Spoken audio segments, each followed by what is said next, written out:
Hello students, welcome back to Shortcut. So we are continuing our chapter number 6, World After 1945. तो जैसा कि पिछले videos के अंदर लगभग 6 पार्ट हम लोग इसके कर चुके हैं और सारे जो टॉपिक्स हैं वो क्लियर हो चुके हैं। सो ये जो वीडियो है आज हम इस चैप्टर का लास्ट वीडियो बनाएंगे और आज हम शुरू करेंगे टॉपिक से India's relation with other countries. अब भारत के जो दूसरे देशों के साथ किस तरह से हमारे जो रिलेशनशिप्स रहे हैं उसके बारे में हम यहाँ देखेंगे कि भारत जो है वो हर एक देश के साथ बहुत ही अच्छे से मिलजुल कर हम लोग चलते रहे हैं शुरू से अब तक। तो यहाँ पर वही हम देखेंगे कि किस प्रकार से जो भारत है वो दूसरे देशों के साथ हमारे संबंध किस तरह के हैं। तो सबसे पहले हम देखेंगे भारत और अमेरिका के बीच में जो संबंधों की। जैसा कि हम जानते हैं कि पिछले वीडियो में हमने देखा था कि जो भारत जो था उसने एक नॉन अलाइंड मूवमेंट शुरू किया था, जिसमें ना ही भारत ने अमेरिका का ग्रुप ज्वाइन किया था, ना ही भारत ने रशिया का ब्लॉक ज्वाइन किया था। तो ऐसे में आपको क्या लगता है भारत और अमेरिका के बीच संबंध कैसे होने चाहिए उस आधार पे? मेरे ख्याल से अगर कोई भी पार्टी जो है, दोनों पार्टियों को भारत ने नहीं चुना था तो उनकी नज़रों में भारत का जो एक इमेज होनी चाहिए वो अच्छी नहीं होनी चाहिए। लेकिन फिर भी जो भारत का जो रुतबा है पूरी दुनिया में इतना अच्छा और इतना ज़्यादा वर्चस्व हमारा बढ़ चुका है कि अब बड़े बड़े देश जो है वो भी हमारे साथ बहुत अच्छे संबंध रखना चाहते हैं। तो वैसे ही यहाँ पर अमेरिका और भारत के रिश्तों की बात करते हैं। Both India and the United State are democratic countries. सबसे पहले पहली समानता इन दोनों के बीच में ये है, भारत और अमेरिका के बीच में, कि दोनों ही डेमोक्रेटिक कंट्रीज हैं, यानी कि दोनों ही लोकतांत्रिक देश हैं। इसके अलावा भी बहुत सारी सिमिलैरिटीज़ हैं हमारे अंदर, वहाँ और यहाँ में काफ़ी सारी समानताएं हमें देखने को मिलती हैं। लेकिन हमारे रिलेशनशिप्स के अंदर बहुत उतार चढ़ाव आए हैं, यानी जैसे जैसे वहाँ पर भी सरकारें बदलती रही हैं तो हमारे भारत और अमेरिका के रिश्तों के बीच में भी काफ़ी बार उतार चढ़ाव हमें देखने को मिले हैं। यूनाइटेड स्टेट्स जो है यानी कि अमेरिका जो है did not like India's role of not joining any power bloc. अब ये जैसे मैंने आपसे स्टार्टिंग ऑफ द वीडियो किया कई बात कि अमेरिका को ये बात बिल्कुल अच्छी नहीं लगी थी कि भारत ने कोई भी पावर ब्लॉक ज्वाइन नहीं किया था, ना ही भारत ने अमेरिका की साइड ली थी, ना ही रशिया की, और एक नया सिस्टम शुरू किया था जिसको हम नॉन अलाइंड पॉलिसी बोलते हैं, जिसके बारे में हम पिछले वीडियो में पढ़ चुके हैं। और इसके अलावा further they hope that India would join them but India join non aligned. अब अमेरिका को ये लग रहा था कि भारत जो है वो अमेरिका का ग्रुप ज्वाइन करेगा, लेकिन भारत ने क्या किया, NAM non aligned movement join कर लिया और इससे इकोनॉमिक ग्रोथ जो हमारी थी वो और ज़्यादा तेज हो गई। इसके अलावा एक और रीज़न यहाँ पर बताया गया है, भारत और अमेरिका के बीच में जो रिलेशन है वो नहीं ग्रो हो पाए। पहला रीज़न यहाँ पर हमने देखा कि वो एक भी उन्होंने ज्वाइन नहीं किया था, और दूसरा है आ, अमेरिका जो है वो पाकिस्तान की हमेशा से ही फेवर करता है। तो ये दो कारण है। पहला कारण हमने देखा कि किस प्रकार से दोनों पावर ब्लॉक्स को ज्वाइन नहीं किया, भारत ने इस बात से नाराज़ था अमेरिका, और दूसरा पाकिस्तान जो है, जो कि हमारा एक काफ़ी ज़्यादा विरोधी मुल्क है, उस मुल्क को हमेशा से अमेरिका सपोर्ट करता है। तो इन दोनों कारणों से हमारे जो रिलेशनशिप हैं वो समय समय पर काफ़ी उतार चढ़ाव इसमें आते रहे हैं। They supported Pakistan in the case of Kashmir also. Jammu Kashmir के मुद्दे पे भी अमेरिका ने पाकिस्तान को सपोर्ट किया। Pakistan has joined US led power and military bloc. Pakistan जो है वो यूनाइटेड स्टेट ने जो अपने पावर और मिलिट्री ब्लॉक बनाए थे उन दोनों में ही वो है। इस कारण से ऑब्वियसली जब वो उनके ग्रुप में है तो अमेरिका को ज़्यादा अच्छा लगेगा। Whereas India had adopted policy of non. लेकिन भारत जो है वो भारत दोनों ही देशों से दूर रहा है, यानी कि हम किसी भी ग्रुप में ज्वाइन नहीं कर पाए। इसके अलावा treaties regarding nuclear weapons have become one of the most important points of disagreement between India and US।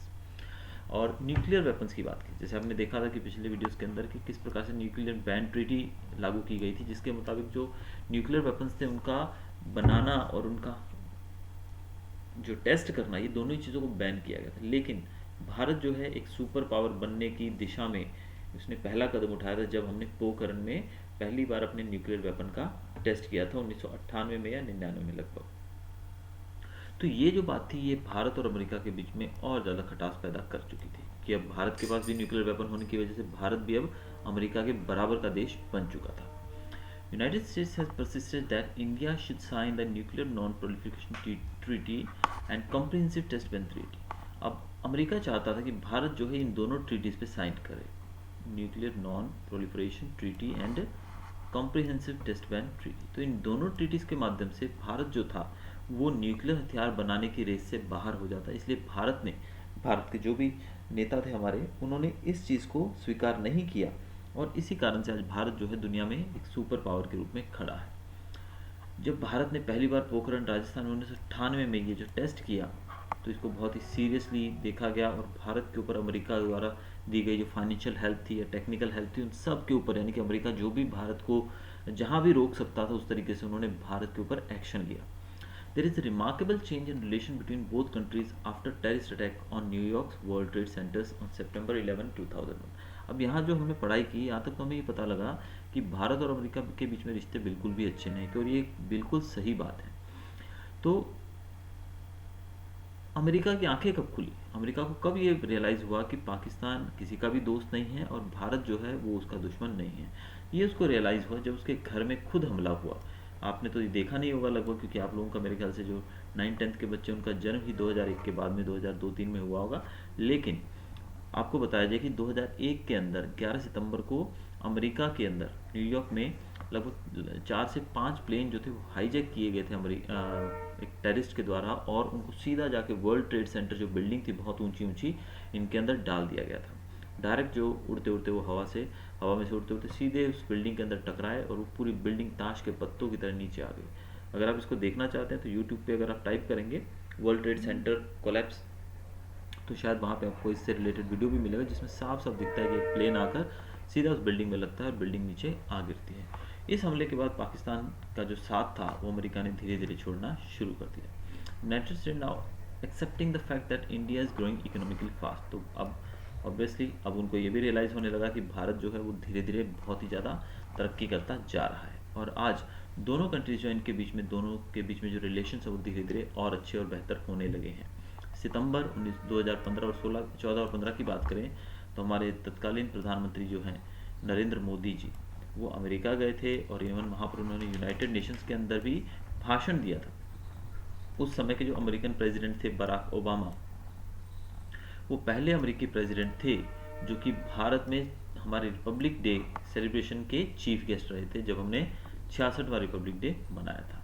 तो इस प्रकार से हमने देखा कि अमेरिका और भारत के रिलेशनशिप थे जो पहले इतने अच्छे नहीं थे, अब धीरे धीरे सुधरने लगे हैं और काफ़ी अच्छे रिलेशंस बन चुके हैं। प्रेजेंट सिचुएशन की बात की जाए तो आप देख सकते हैं कि अमेरिका जो है भारत के साथ बहुत ही अच्छे रिलेशंस बना के रखे हुए हैं। अब हम बात करते हैं भारत और सोवियत यूनियन यानी कि रशिया की बात करते हैं कि इनके बीच में रिलेशन क्या। चलो अमेरिका के साथ हमारे रिश्ते सुधर रहे हैं, अब सोवियत यूनियन की बात करें।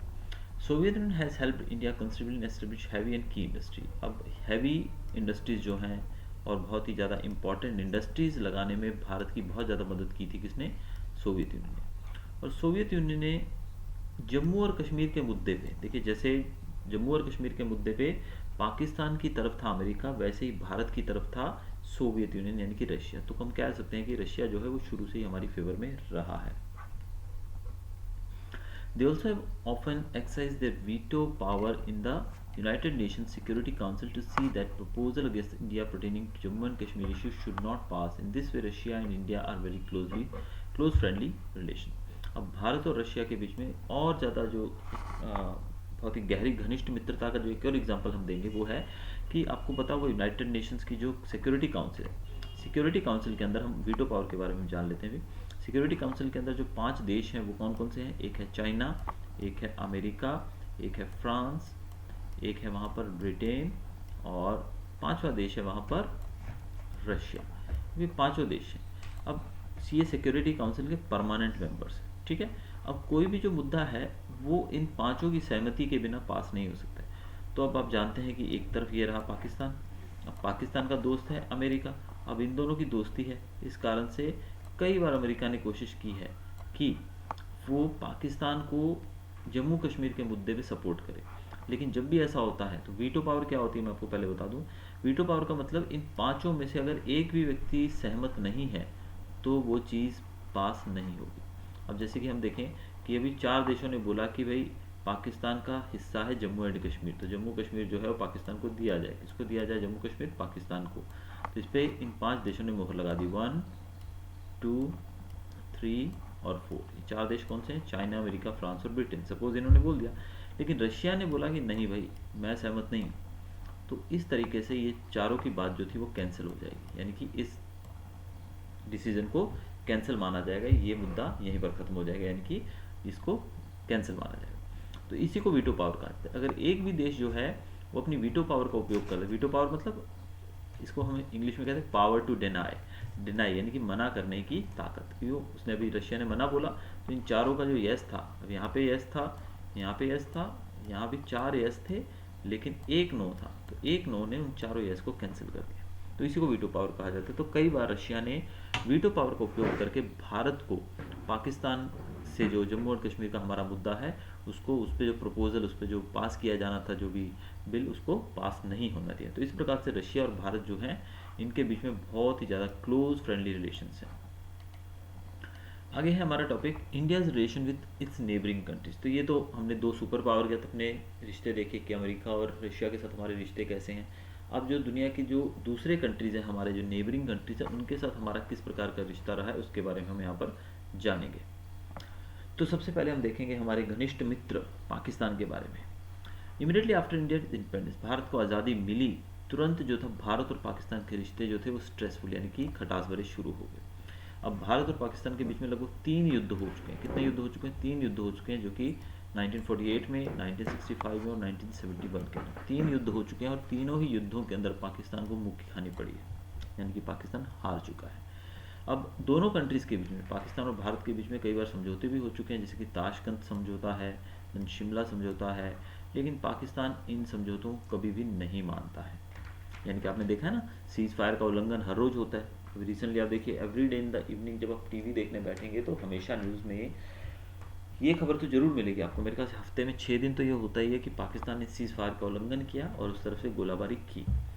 तो ये घटनाएं जो है ये दर्शाता है कि पाकिस्तान जो है कितना ज़्यादा एक बेदरकारी भरा देश है, कि वो बड़े बड़े समझौते जो किए जाते हैं इंटरनेशनल लेवल पर उसको भी वो नहीं मानता है, और 3 बार बेइज्जती करवाने के बाद भी वो हमारे साथ भिड़ने को तैयार है। और इसका एक और उदाहरण है, फिर 1999 में करगिल वॉर हुई थी।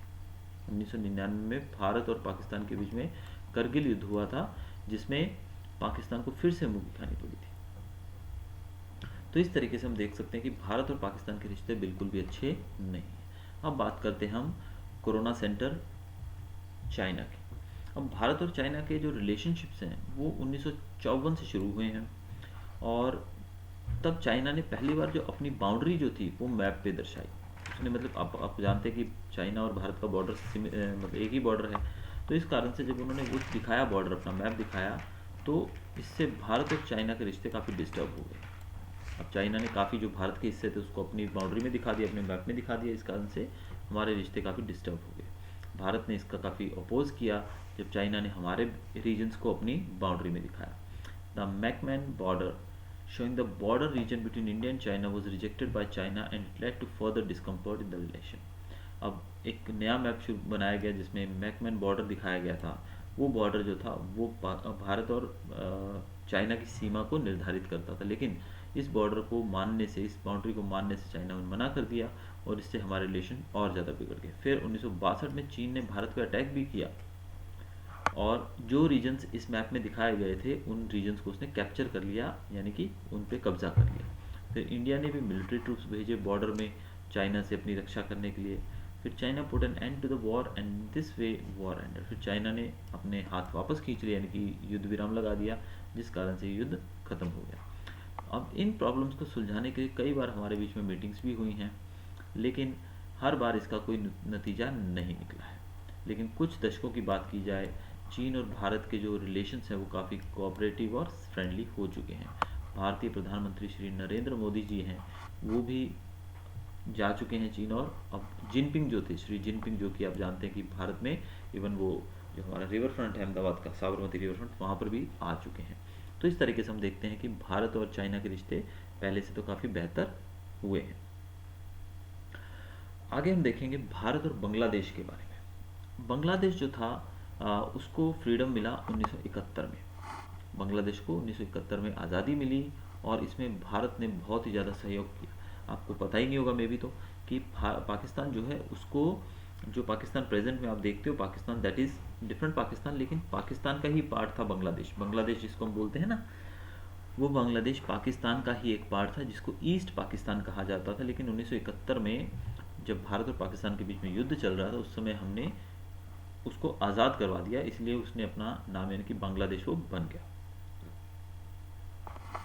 अब बांग्लादेश 1971 में आज़ाद हुआ और बहुत ही ज़्यादा मतलब एक गरीब देश है, तो ऐसे में भारत का पड़ोसी मुल्क होने के नाते भारत ने हमेशा ही फाइनेंशियली, टेक्निकली और फिजिकली हर तरीके से उनको मदद दी है ताकि वो ग्रोथ और डेवलपमेंट कर सके। लेकिन हमारे बीच में भी कुछ इश्यूज़ रहे हैं, जैसे कि गंगा नदी के पानी की बात की जाए, गंगा नदी वो बहकर वहीं से आती है, तो ऐसे में काफ़ी ज़्यादा हमें मतलब पानी के बंटवारे के मुद्दे पे काफ़ी बार हमारे बीच में बहस हो चुकी है। इसके अलावा जो बहुत बार फ्लड आ जाता है, आप देखिए बांग्लादेश से रिलेटेड ये चीज़ें हैं, बांग्लादेश में फ्लड, साइक्लोन, ये चीज़ें तो कॉमन है, नेचुरल कैलेमिटीज़। तो ये जब सिचुएशंस आती हैं तो भारत हमेशा ही उनकी मदद करता है।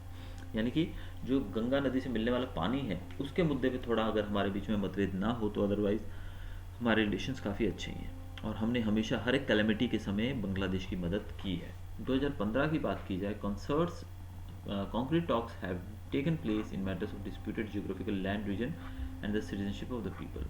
2015 में बहुत इंपॉर्टेंट मीटिंग्स हुई हमारे बीच में और बहुत ही एक बातचीत हुई बड़े सीरियस लेवल पे, जिसमें हमारे जोग्राफिकल लैंड जो था, रीजन जो था, यानी कि जो ज़मीन के बंटवारे की बात थी उसके ऊपर बातचीत की गई और सिटीजनशिप के मुद्दे के ऊपर भी बातचीत हुई। भारत और भूटान के बारे में जानेंगे थोड़ा। A peaceful and cordial friendship treaty had been signed between India and Bhutan in 1949। 1949 में भारत और भूटान के बीच में एक मैत्रीपूर्ण संबंधों को लेकर एक ट्रीटी साइन की गई थी और भूटान जो है उसने हमेशा से ही भारत का साइड लिया है। हमारी जो सिक्योरिटी और फॉरेन पॉलिसीज़ हैं उसका स्वागत किया है भूटान ने हमेशा ही, और इंडिया ने भी भूटान को जब भी ज़रूरत पड़ी है उसमें बहुत ही मदद की। जैसे कि हमने कम्युनिकेशन सेक्टर में और ट्रांसपोर्टेशन में भूटान को बहुत ज़्यादा हमने मदद पेश की है। प्राइम मिनिस्टर जवाहरलाल नेहरू जो थे वो भूटान गए थे 1958 के अंदर, और उसके बाद इंडिया के जो प्रेसिडेंट जो थे वो भी भूटान जाके आए थे 1970 में। भारत ने भूटान को मदद की है यूनाइटेड नेशंस का मेंबर बनने में, जो कि 1971 में हो रहा है, यानी कि भूटान को 1971 में यूनाइटेड नेशंस का मेंबर बनाया गया और इसमें भारत ने बहुत मदद की है इसमें। और हमारे और भूटान के रिश्तों में कभी भी ट्रबल, यानी कि कभी भी कोई भी दिक्कत नहीं आई। भारतीय प्रधानमंत्री श्री नरेंद्र मोदी जो थे वो भी भूटान जाके आए थे 2014 के अंदर और said that India's progress has direct effect on it's neighbouring countries. और उस समय उन्होंने ये भी कहा था कि भारत की तरक्की का डायरेक्ट जो प्रभाव है वो नेबरिंग कंट्रीज पे पड़ेगा। अब the inter security related cooperation has been done satisfactory. अब इंटर सिक्योरिटी यानी कि हम एक दूसरे को सिक्योर रखें, इसके लिए भी हमारे बीच में कोऑपरेशन का पूरा पूरा वचन दिया गया है। अब श्रीलंका ले चलते हैं आपको। तो श्रीलंका जो है, भारत और श्रीलंका के बीच में रिलेशन बहुत ही पुराने रहे हैं।